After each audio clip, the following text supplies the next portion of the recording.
баланы. Құрметті ағайын туыс, құда жекжат, дос жарандар, бауырлар, әріптестер.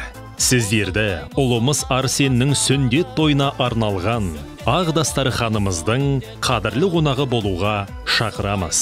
Той салтанаты 2022 жылдың 21 тамыз күні сағат 18:00-де басталады. Мекен жайымыз Қызылорда қаласы, Байқоңыр мейрамханасы. Той иелері атасы Сәрсенбек, әжесі Ұлжамал, сіздерді асыға күтеміз. Батыр ол аттың құлағында ойнасын.